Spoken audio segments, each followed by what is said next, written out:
Okay, we're gonna start here in a second. If we all want to get situated. So yeah. If you're here for the talk, we have coffee and tea, but only if you're here for the talk.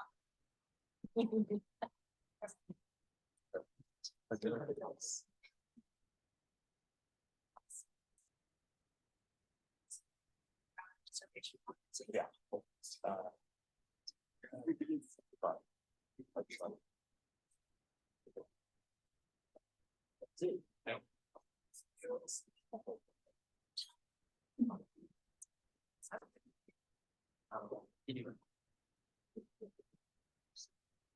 Yes.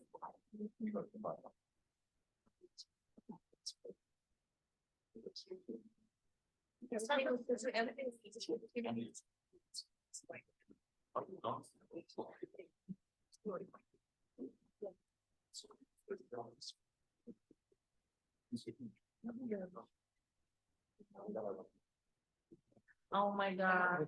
Yeah. Hey, why would you? You can start without any case. That's true. Yeah, you can. Who's got a long? Alrighty, okay, we're gonna start. I'm gonna do a quick intro of Dr. Rodney Haring. For those that don't know me, I'm Felina Marks. I'm an assistant professor in the College of Public Health, and on behalf of myself and Billy and Digi Wellbeing, thank you for coming. So Dr. Rodney Haring is the inaugural chair of the Department of Indigenous Cancer Health at Roswell Comprehensive Cancer Center.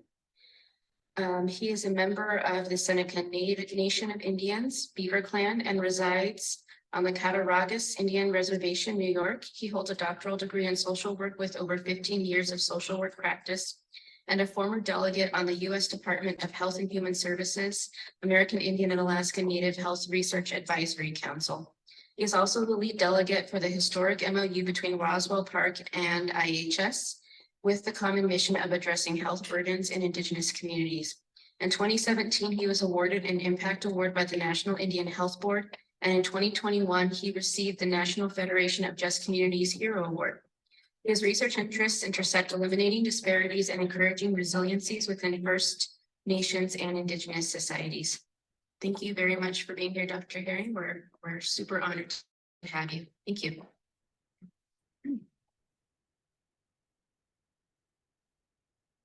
So thanks for having me. I always appreciate coming back to Arizona. There, U of A was my first academic home. I always see it that way, and it's always a blessing to come back. Venture into the areas around on campus and out there. So, thank you. So in my community as an academic setting, I'm always known at like two different things. One is like an academic or a researcher or a scientist or a practitioner from when I was in private practice for a number of years. The other half of me is known as a lacrosse stick maker and a lacrosse stick player. So recently I've been kind of blending those two kind of profiles of myself into the work that I do.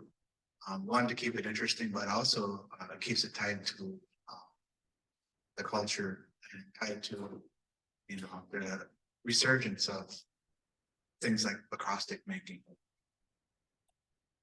So the history of lacrosse, actually, does anybody know where the word, like what the word lacrosse means or where it comes from? How many people have seen a lacrosse game? Most people, all right. So lacrosse is actually, just like it sounds, it's a French word.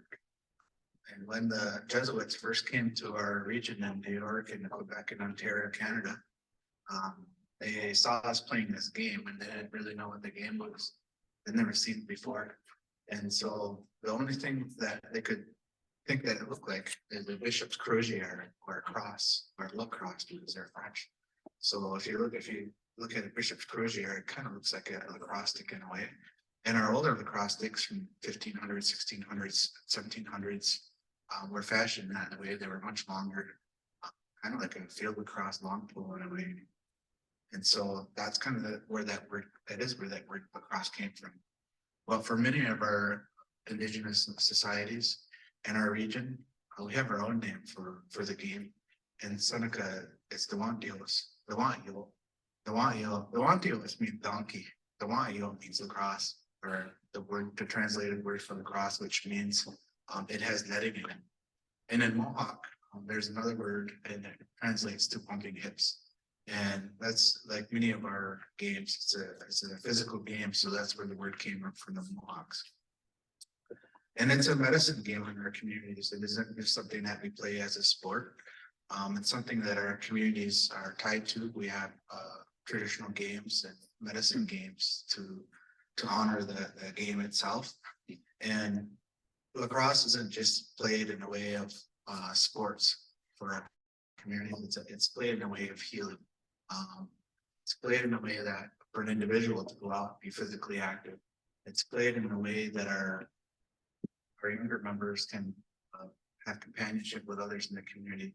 It's played in a way to work with other communities and be present with other communities.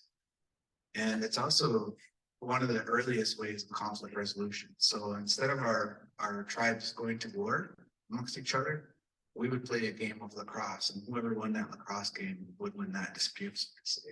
So it's one of the earliest forms of, we hear that word conflict resolution now in kind of Western academia and the fields of psychology, perhaps. But we as Haudenosaunee people have had different forms of conflict resolution. This is one of our earliest forms. So another thing is like you hear that word Iroquois or Iroquois in like your history books. That's another French word, and that's actually a derogatory term. The French couldn't pronounce what the neighboring tribes were calling us, and they were calling us a word that was kind of bad, and they couldn't say it, so they ended up saying Iroquois, which was not even the right word, and that kind of stuff in the history books. But we're not really known as the Iroquois or the Iroquois. We're known as the Haudenosaunee, or people of the Lacrosse. And recently, if you get a chance, look at the Haudenosaunee Nationals, which were previously known as the Iroquois Nationals. The Iroquois Nationals, it's a lacrosse team that plays on the world level. We're the only Indigenous nation in the world that have our own passport, and our athletes travel across the world and compete on the world scale with a Haudenosaunee as a Haudenosaunee citizen and a passport international to play in world games. We're gearing up to play in the Olympics when lacrosse is now an Olympic sport, and the Haudenosaunee Nationals should be there. And because it's our game and it's our part of our medicine, and it's taught generation to generation since the beginning of time. Many of our athletes are top notch, even at the age 12, 13, 15, 17. They're being signed for professional leagues at an early age because it's in our people, it's in our blood to play at this game. And we're really good at it. So when we do compete in pro games, we're up usually in the top tier division, and we're usually in the top 3 of the top tier. And we're usually competing against the United States and Canada.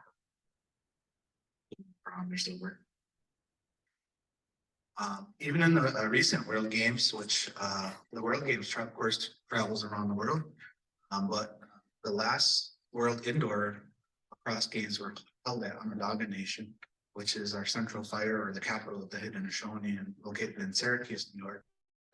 And the Onondagas had everybody come into their tribal office and stamp their passports before they entered into Onondaga Nation territory. And during the games, you would see a lot of our sick and elderly lined up around the field. And that's one of the ultimate forms of healing, is our game of what's now called lacrosse. And so a lot of our elderly and sick are often at the games. And it's one of the strongest forms of healing to watch and be present during the games. It's also a way to show bravery. It's a way to showcase how brave you are in the field and how kind you are on the field at the same time. So there's a lot of that kind of courtship, and where people are finding mates or whatever, and see how men are playing on the field too, or women. Women, traditionally it's a men's game, but in contemporary times it's become also a women's game. So, and we always play the game when I have, because this is Indigenous well-being, there's going to be a lot of concepts about Indigenous wellness in here, and wellness as it can be translated to other cultures as well and peoples. But for the Haudenosaunee, we carry a way of thinking called the good mind. And basically what that is just a good way of approaching things, having a peaceful mindset and approaching everything good natured way. So we've had this game since the beginning of time. Our creation story, when we came to what is now Earth, kind of translates into why we're here and how this game was integrated into our being here. So in our creation story, there was another world called Skyward, and there was a celestial type tree that was there, and there was a woman in the community who was married to a chief, and everybody was told not to mess around with this tree, but you know how people are curious sometimes. And there was a small light coming from the root of the tree. She went over there, and there's a number of stories to this about how it happened. But she eventually fell through this hole and fell down towards Earth, what is now Earth, but it was all water at the time. So as she's falling down, there were a number of birds that were like curious about what's going on here. So they formed a hatch for her and then carried her down, and the turtle came up from the ocean waters. And you hear that word, you know, the Turtle Island, and a lot of Indigenous people have that kind of metaphor of what that means. We were the same, we have Turtle Island on our creation story. The great turtle came up, and the birds placed the turtle sky woman on her. She was expecting at the time when she fell from Skyworld, and she eventually gave birth to two twins, sons. She gave birth to a woman first, a young lady, and then eventually that young lady grew up and had twin sons. And those twin sons, there was, we don't say there's good and bad, but more so like good and clouded way of thinking. And one was the clouded one came out through his mother's armpit and killed his mom. And the other one was the good-minded one. So we have this kind of balance already in our creation story about good and clouded. And so they were always fighting and trying to, you know, do these different things. And, you know, when one would create water and tranquil and water flowing in one direction, the other would put rapids in there and stones, for example. One would create a blackberry bush and have medicine on it, the other one would put thorns on it. So there was always this kind of duality of how our being was, even in our environment. And so they were trying to decide who was going to be a maker for the world and carry goodness and these things. And they couldn't decide, and they played a number of different games. And eventually they played a form of lacrosse to determine, again, an early form of conflict resolution right from our creation story. And so our good-minded brother, who is now our creator, you know, eventually started ruling the world and creating all these good things. But the uncle, or the clouded-minded brother, was always still present in these situations. And we have a lot of lacrosse type stories too, but I like sharing this one as well. And it's called the Great Ball Game, and there was a ball game being called. It's like one of the first games in our stories of creation and in our stories of water, world, and Earth. And there was a game called, and on one side it was the four-legged animals, and on the other side there was the winged birds. And everybody wanted to play in this game, so all the four-legged animals assembled on one side to play this game of lacrosse, and all the winged birds on the other. And then two creatures came up, and they were like, "Hey, we don't want to be left out of the game. We want to play in this game." So they walked up, and they had four legs. So they went over to the four-legged animals and they said, "Hey, we want to play." And the captain said, "Well, we don't know what you are. You're very small. We have never seen you before. And I don't think we want you to play on our team because you're an unknown. We don't know what your skill sets are. You're kind of odd looking." And without being discouraged, they went over to the bird side and they said, "We want to play in this game. We don't want to be left out. Everybody else is playing." And so the birds had a conference about, you know, what to do about the situation. And they said, "We'll agree to it, but only if you make compromise to the way you are." And they said, "Yeah, we can do that. We don't want you down." So the first one, there was a piece of drum leather, and they tied it to the creature's back. And the drum leather has kind of jagged edges, and that in our stories became the bat. It's not very many creatures with 4 legs that can fly, and the bat is one of them. And then the other one, with the drum leather, they ran out of drum leather, so they said, well, if you don't mind, we're gonna stretch your skin out and give you the ability to fly. So they stretch your skin out, and that became the flying squirrel. And so there's only like a handful of creatures that have the ability to fly that also have 4 legs. So in a traditional game of lacrosse, it's played in a large field. It's not like what you see on TV now, where it's a 100-yard football field. It's not in a hockey arena like you play it on ice on there. But it was played in a large area. It could be played across the community. It could be played across different communities. So it was an area. It was like a field with so many yards. And so in the contest in the old days was a game of 3. So whoever got to the 3 would win the game. And at the end, there were like football uprights in a way, like 2 poles sticking up on one side and 2 poles on the other. And in that game, you can either throw through the poles either way or hit the pole and it counts as a point. So as the game was played, all the animals and birds got in this big circle and they threw the ball up in the air. And the first one to grab it was the squirrel. And the squirrel glided down and took it all the way down and eventually scored the first goal. So right there, the birds were up by 1. And they played and contested back and forth. And our traditional games like that with the long fields across communities could be weeks long. It was a pretty brutal game because you think about it, it's like conflict resolution too, right?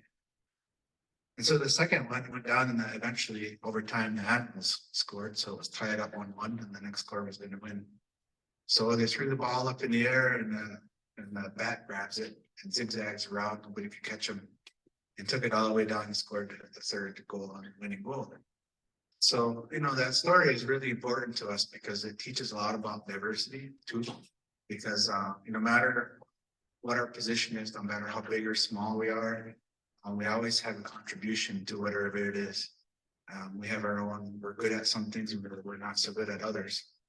You see that in a lacrosse game or in a hockey game or any sports where if you were to have a whole team of goalies, then who would score, So you really have to have that diversity. Science is the same way. You can't have just one scientific mindset project. You have to have a diverse way of thinking in order to have a complete and innovative project because we're an innovation center. But if you have all of the same scientists trying to figure out a research question or scientific question, probably going to have the same kind of viewpoint and perspective on that. But if you bring in a number of different scientists from different disciplines, different geographic regions, different genders, different ethnicities, that's how you reach your truly scientific innovation. And it inspires also our young ones to see that, when we play, I've played lacrosse my whole life. And some of the toughest players are just smaller individuals who are able to get through everything and just do and score. And you see them in professional leagues now, and you meet some of the pros, and they're not only in the class, like that guy's like the all-time scoring, champion. This little guy, it was like, but maybe you play against him, you'll understand why that is, and we're like that in our games too, and we have to honor and understand that. So that great ball game has a lot of lessons in it about how our people look at things too, and how we should approach different areas. I also think about like in the East now, where I'm from the Seneca Nation, which is part of the Haudenosaunee Confederacy. And there are 5 original nations. You may have learned about us in history books again, as a Iroquois. We have the earliest form of democracy in which the United States has learned from our people. Actually, Thomas Jefferson and others sat in our governing councils and took cliff notes on how to build governments and formulated the United States governments on much of the principles of the Haudenosaunee governance. And so our people have been around kind of sharing this kind of approaches to that and to the way of life and things of that nature. In the East, right now, we have all 4 seasons equally. We're pretty equally. Times are changing, but they're pretty equal.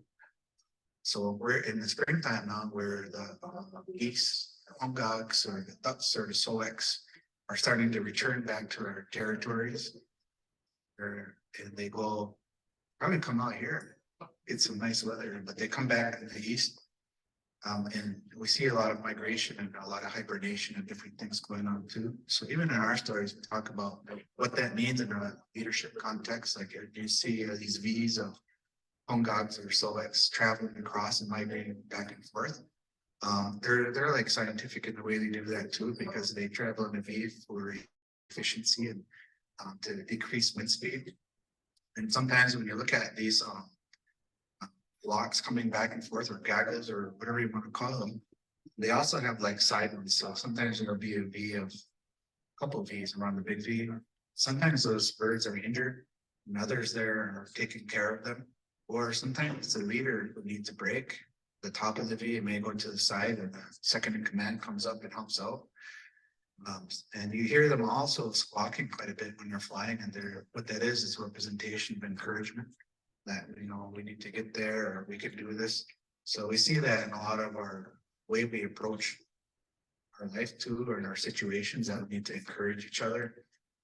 We need to be there. Sometimes we need to step aside, often take a breather, and somebody else come in and help out. So all these things we learn in our natural context too can be applied to what we know today.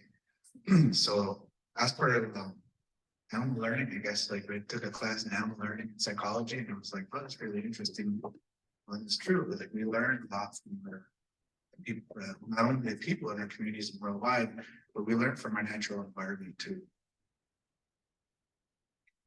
And part of that, you know, I talk about bringing in some of the indigenous well-being about stress too. Stress comes in a number of different forms. You have stress like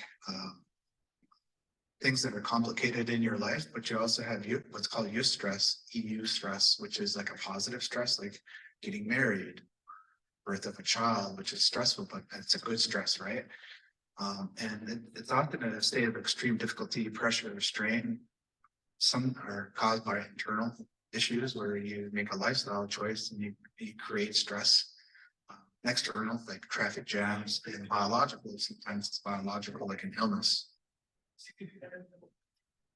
And over time, you know, these things can be alleviated by taking some of these tips, I guess, over time. I believe that you can eliminate stress in your life. So believing in yourself, believing in change, believing in working things out. Define your goals and assess your progress. So defining goals is, you know, you want to reach somewhere, but you also have to assess. We see this in evaluation work too. You just can't do something and not evaluate it. In our clinical practices, we just don't do something and then like not follow up. We should be like that too within ourselves, and follow up within ourselves and keep track of how we're progressing. Be available to relax. Sometimes we forget to eat, or forget to relax, or forget to take breaks, or forget to go outside and enjoy our weather. And you know, that's really important to us too, to take breaks within ourselves, and mental breaks too. Like, you know, if you're on a computer all day, I'll step away and go outside and take a breather. All these things are important to deal with stress. Learning to be assertive and express your feelings. Don't overcommit yourself.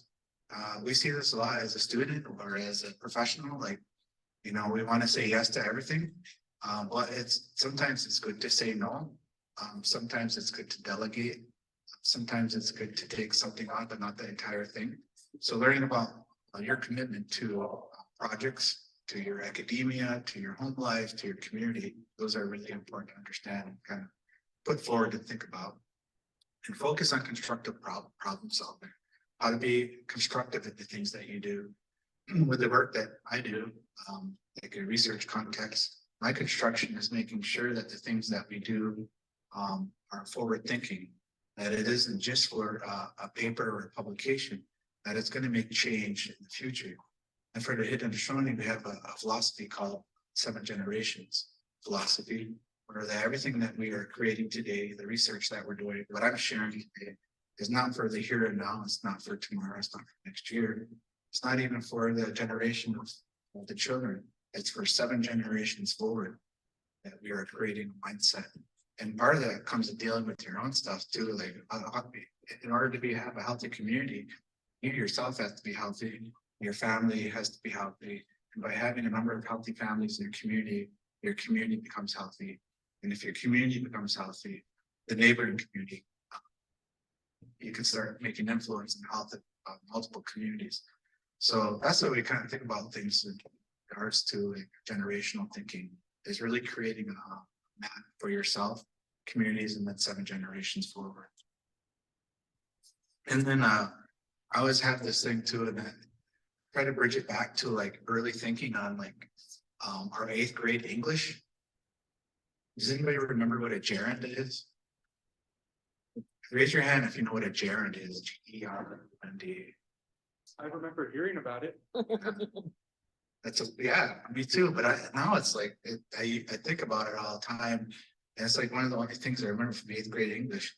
Well, any word that has an ing is a gerund. The ing talks about the action of something. So we have to think about that when we're creating wellness within ourselves, or the projects that we're doing, or whatever we're doing, is that it should be action oriented. It shouldn't be something that we do and it just stops, right? So we have to make sure that everything that we do has an ing on it, that we're in the motion of making change. It isn't just for publication. It isn't just to win a grant. It isn't just to be a professor or whatever it is, or to get done at school, even in academics. Like, you're going to school for a reason. The reason is because you want to make action oriented change.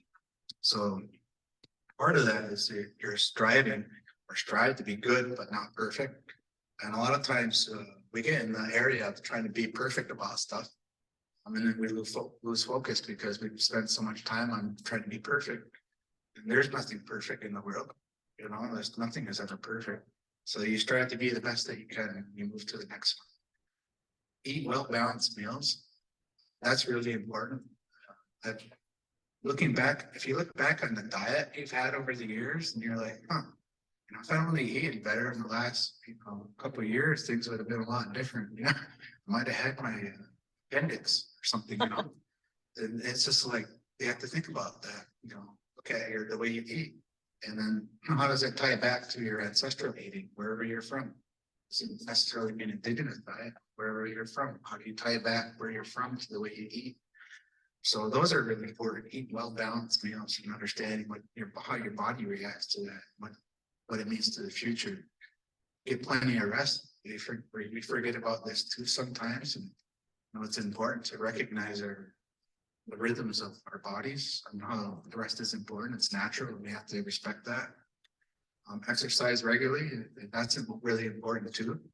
And we all know these things, right? But it's like the action-oriented mindset of doing it. And it's like, should I take the stairs today or the elevator? I should always take the stairs, right? You know? And so it's like those kind of things are really important, and it's a good habit to get into. Just trying to recognize that and not even thinking about it, like, I'm not taking the elevator for this whole week. I'm gonna walk the stairs. Remove yourself from stressful situations. We get into this habit of being like a battle bot, you know, with someone sometimes, or a situation. Sometimes you just remove yourself from that and focus on something positive. It goes a lot further than like getting hung up on that stressful situation. And that's that part of the good mind too, talking about like when you move away from, when you react to something in a positive way and then move on to something positive, that positivity will eventually overtake that negativity. But you have to realize that in the forefront, rather than get caught up in this negative broken record, just move towards something positive and eventually come back.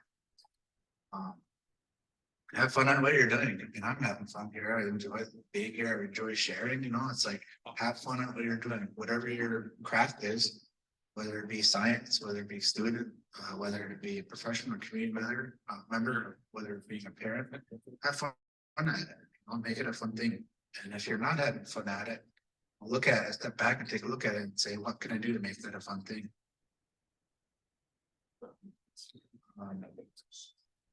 Going into the lacrosse type of thing, you know, these are kind of these things that would use, and you can use these. And I say it as a game, but every day is a game. You go into a situation, whether it's school or work, it's a game, right? So eat healthy the day of the game. When you got a big presentation coming up or you have, something major going on, don't eat donuts and pop for breakfast, eat something that will energize you and be good for them. I always say like, if you're gonna drive like 5 hours, you don't wanna put like a gallon of gas and a gallon of water in your car. It's just not gonna work very good. You put the high test octane on there and you go. So your body's the same way. Understanding is more important than sport, the process of culture and tradition. So understanding your own, what's important to you and your traditions of you as a person and your people, and bringing that to your everyday thought mindset. Being safe in the things that you do, safety in playing and safety in making prosthetics is really important. So we always have to maintain the safety of ourselves, safety of our community, our cultural safety. Safety comes in a number of different forms. So to recognize that, how you walk every day in the way of safety. Taking care of yourself is also conditioning. And that could be in the form of stretching. Like it's a very simple task, but you can stretch every day and really get your body going in a positive way. And when we play a game like this game here of lacrosse, we say that we're not playing necessarily for ourselves. We're playing for our family, we're playing for our community, and we're playing for our creator. And it's often you hear that lacrosse is called the creator's game. And when we play this game, like we say that it brings enjoyment to our creator. It's because it's a creator's game coming from Sky World. It's part of our creation story. So we play as long as we can. I'm retired, but if somebody were to ask me to play, I'd probably go and play anyway. And I may not be as swift as I was, but lacrosse comes in different forms. I think I'm wiser at my decisions on the field too. So there's a balance there. And it's a good mental and physical combination when we enter into the game context too. Hand-eye coordination, it stimulates our brain function. It keeps us physically connected to our physicality, and it also brings a good mind to things. If I were to play a game today, I would feel good for the entire week, for example. So even before a big event, like sometimes we'll just go play out in the front yard or something just to get that feeling. And I always share this with athletes too, as their rules of playing. You can be the best player. You can score 100 goals, but if you can't get good grades in school, you'll never make it out of a certain area. You'll never make the pros. You'll never make the national team. You have to be good and understand the balance between all these different sectors, and having good grades is part of that. And I put a little splash of our science in here too. So we have a project called Indigenous. It's a National Institute of Health funded project. It's in R56, and R56 is like it's like an R01 region. It's where you're almost getting an R01, and then they're like, that's pretty good, but we're not going to give you full funding. We'll give you an R01 compatible type funding, but not for very long. And you got to cut your budget in half. So that's what R56 is, and that's what we're very honored and thankful for. But our goal for this program was to look at sugar sweet beverage interventions for cancer prevention. So there's a lot of cancers that are related to obesity, and there's more and more effort in that area.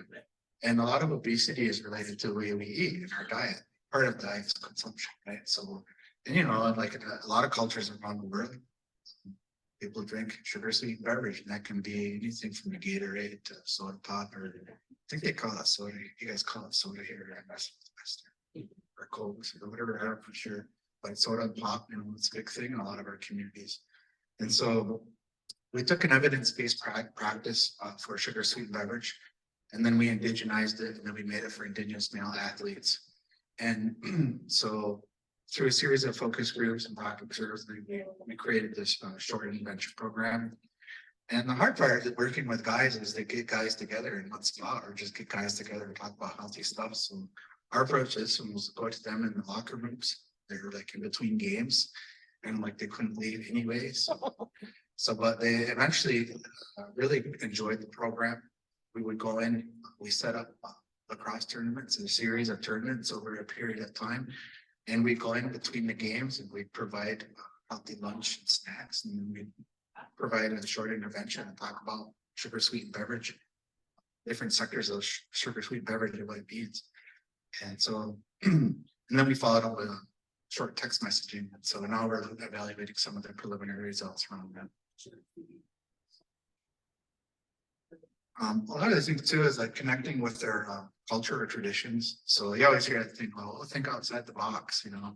And I would say, don't even feel like think outside the box, but think about the box, think what's around the box, think about the box, what's below the box, think about everything that's in your environment, right? You think before stepping to be creative. Like you have to be creative in the way you approach things.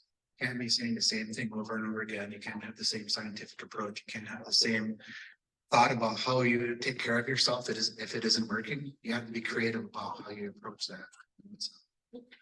Take healthy risk.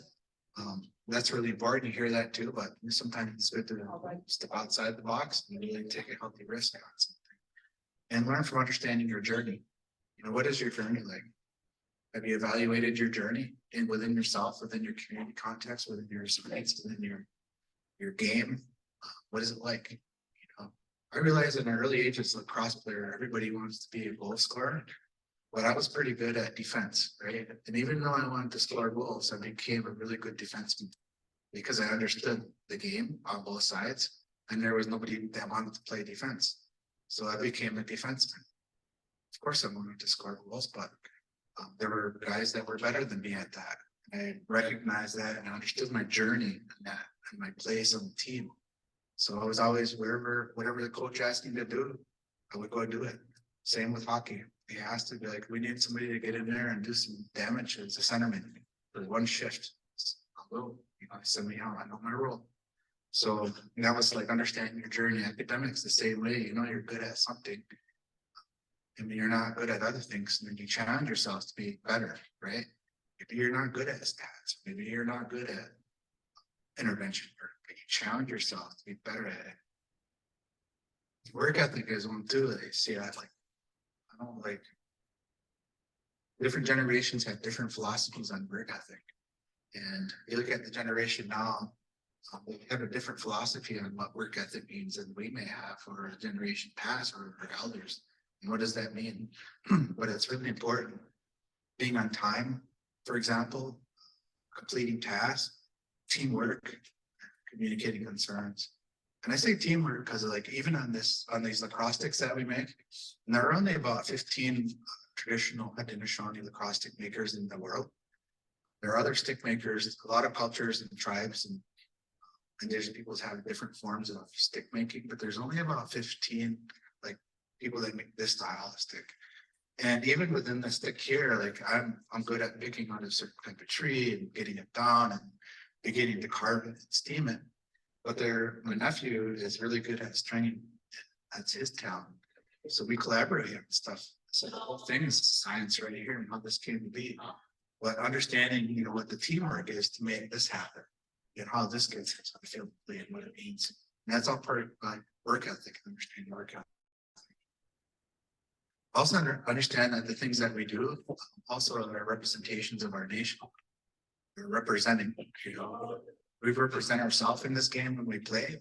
Like when we go out and we played in the Olympics, you have to know that you represent Haudenosaunee, and we have to represent it in a good way. So we don't want to be out there being squirrely or doing all these things. We want to be respectful in the way we approach people and our conversations and the way we bring about our game. And when you play, you also represent yourself and your family too. The way you play individually, and then you represent your family. People talk. Like if there's some fierce guys out there doing some bad stuff, like, boy, if your parents bring you up to be like that, you know, and that's how you represent yourself in these games. Same in the school. If you're not going to class, or if you're missing out, or you're not finishing your assignments, or like, man, did your parents bring you up to be that way? If you have a role here, you represent yourself. You got to get through school. You got 7 generations to care for. It's your responsibility. So when you're representing history, the history of the people, we have a long history. People were here on these lands a long time. So there's a lot of representation that's going on that we have to be cognizant, either when we're playing a game or when academia or in our jobs. And then being respectful to yourselves, to others, elders, children, traditions, mentors, supervisors, coaches. You know, that these are all important factors to how we progress in our life, right? People sometimes ask, well, how'd you do that? How'd you get so far or whatever? It's like respect is like a key part of that. You have to be respectful in everything that you do, even though if you feel disrespected, you have to use your good mind to counterbalance that, come back with respect. And then the good mind is all part of that. And that when we work for peace, our goal and the things that we do, whether it's a lacrosse game, whether it's a schooling, whether it's our community-based work, the ultimate goal is to strive towards a peaceful interaction. And by striving towards peace with this good way of thinking, with an unselfish mind, brings the most powerful outcome. So think about that. You're working for stuff. It isn't like, oh, I gotta get this done or I gotta win this grant. It's about creating peace to strength to next step of life and then generations. In the art of courage, you know, like accepting leadership in art forms. Like I started creating these, there were no stick makers back where there was only a handful. Even then they're like, well, it's an old knowledge, we're not ready to share that yet. And then as they were getting older, like, man, it's gonna go extinct. We gotta start sharing. So there was a time when it was all wooden sticks in the 70s maybe, and then towards the 80s, plastic lacrosse stick emerged and a lot of stick makers kind of went out of business or nobody really wanted a wooden stick anymore. So all the stick making disappeared. And then they start realizing we need to share this a little more and continue this on.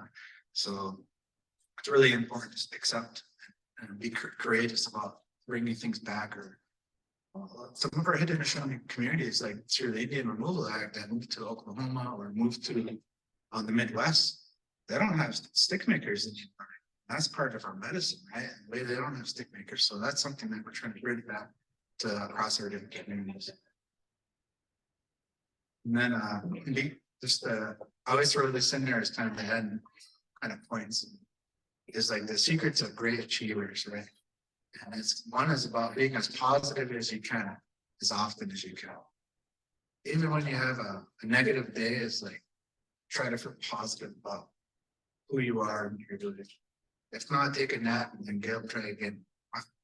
And then carry a good mind. Sit in the front row. I think this is a student in this department. You be distracted sometimes because you're looking down on 1,000 people. You sit in the front row and focus, especially if it's something you have a hard time with or topic. Do your homework or practice. For the game of lacrosse, you know, it's really good at right hand. And I had a coach say one time, you're only as good as your weak hand. And I was like, it does make sense. So then I learned how to play both ways, you know, and the same with basketball, and you can only dribble one way and everybody else is using both hands. So that's, you know, learn as much as you can. Again, be respectful, show persistence and compassion and love in everything that you do. Be a good listener. That's really important too, because you think about it, like you've probably heard that, like people are born with 2 ears and 1 mouth, and sometimes it's just good to shut up and listen. So that's really important to understand too, to be a good listener. Be patient. Be curious and search for continuous improvement. So don't give up and be like, I'm as good as I can get, because we never are. And you just keep getting better and better, and we're going to keep practicing, being persistent about something, and always be prepared. And then I'm going to end, and if there's interest, I will continue on for the next session on actually I brought the whole lacrosse stick making get up here to walk you through the process of how to make lacrosse sticks. But you know, my youngest daughter a couple of years ago was on TikTok, and she was like on there a lot. I'm like, what is this TikTok thing? So I said, let's can you make me a TikTok and teach me?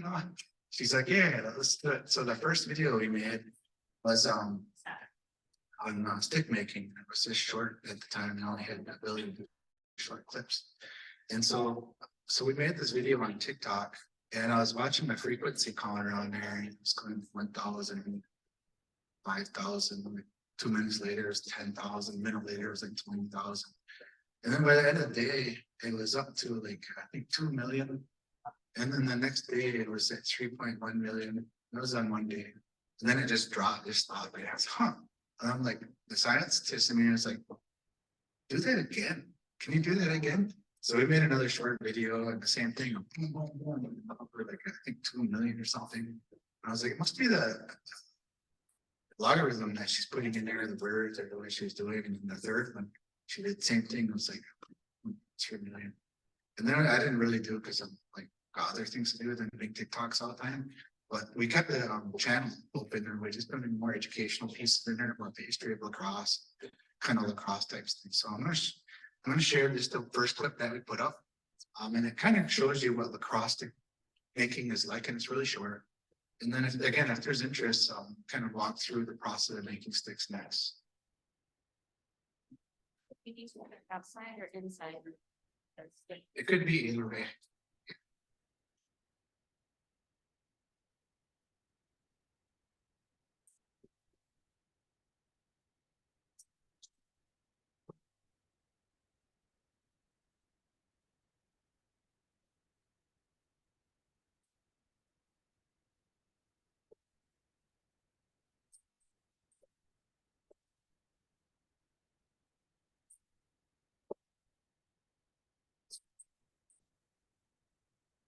It's kind of interesting how it goes over 3 million on like one day.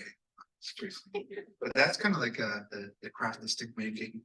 There's a whole scientific indigenous knowledge and indigenous intellect process of how these sticks come to be and what they mean from the forest to the game, more or less. So I'm happy to share more on that. But I'll end there. If there are any questions, I'd be happy to answer, expand on any areas, or if there's anything in relation to either the science side or the stick making side, I'd be happy to share more too. Thank you so much. Any questions? The question, for stick makers, as knowledge holders, is there one gender or tribe or nation that it's passed down here, or can everyone that there's sticks? That's a really good question. Her question was, can any gender make sticks? Is it passed on from gender to different genders? So traditionally, stick making was done by males. And the reason for playing lacrosse was a male oriented game. One, because the game in its original form was very combative and didn't want our women to get hurt that were of childbearing ages, whether it be a shifting of a cervix from a hip check or other ways. It was a really women didn't play the game.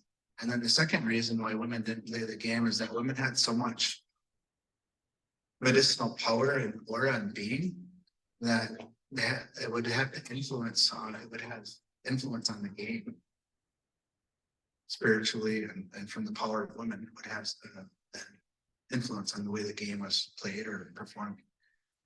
But in traditional contemporary times, women now play a different form where it's non-contact.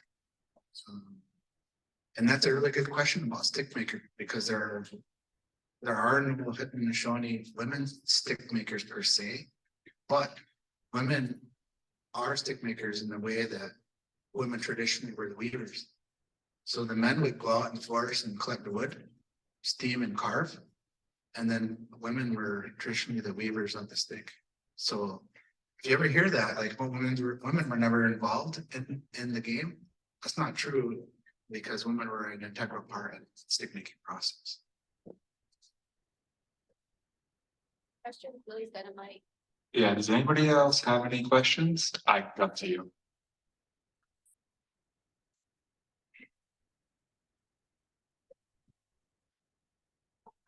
Hi, thank you so much for your talk. I was taking notes and there was something that I really like to elaborate more on. You had a thinking before setting creativity. Could you just talk a little bit more about that concept?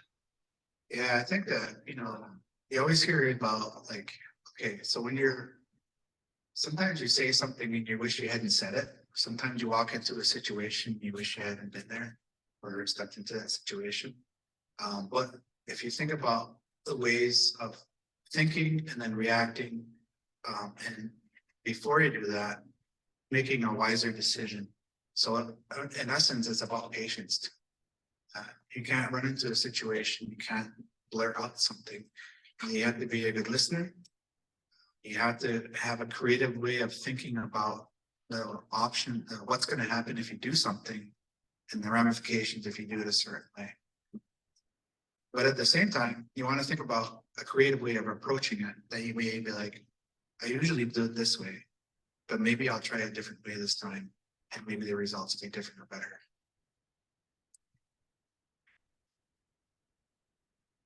Anybody else? Your questions? How is the lacrosse team looking for the Olympics this year, or how big is it fair? I'm a bit biased, but I think, I think we're gonna win. I think we are gonna win. We have a really, if you watch the National Lacrosse League or some of the higher ranking professional leagues, you'll see that the star players are usually Indigenous and they're usually good in the show. And you take all those star players and you put them on one team, you got a pretty solid team. And it isn't like, oh, this generation was better than the next. All our generations are good. So it's really about, the hard part is getting our time together because we're a confederacy of nations that are spread across New York, Ontario, and Quebec. And then getting the ability to gel as a team is a challenge. And also I personally think the challenges too are, we have a lot of offensive players and we need to bring out more of our defensive attributes in our communities. But nonetheless, some of our offensive players are excellent defensively. And we've shown that in our last outing in the World Games, where some of our people are like, why are they playing defense? It's because as a lacrosse player, you're good at everything. You can't be just good at one thing. So on other sports, they're like, oh, that person is always going to be an offense person. We're trained and brought up to know everything about the game. So, and it isn't even about the game, it's about us. It's about our connection to it. And that's what really elevates us to the next level. It isn't even about like playing. It's our game. It's from us. It's something that we share with the world. Having that kind of like vibe about that whole scenario is really what makes our team like the best in the world. And the best not being like brag, it's just our game. It's a part of who we are. So yeah, we're gonna come in first. Any other questions? Last call. Hi, thank you for your talk. My name is Jackie. My family comes from Puerto Rico, and I'm also interested in doing research that's based in my community and culturally grounded. And I'm wondering if you have any tips for other researchers. Yeah, I think just being, some of these concepts in here too about having an open mind, being persistent and present is really important.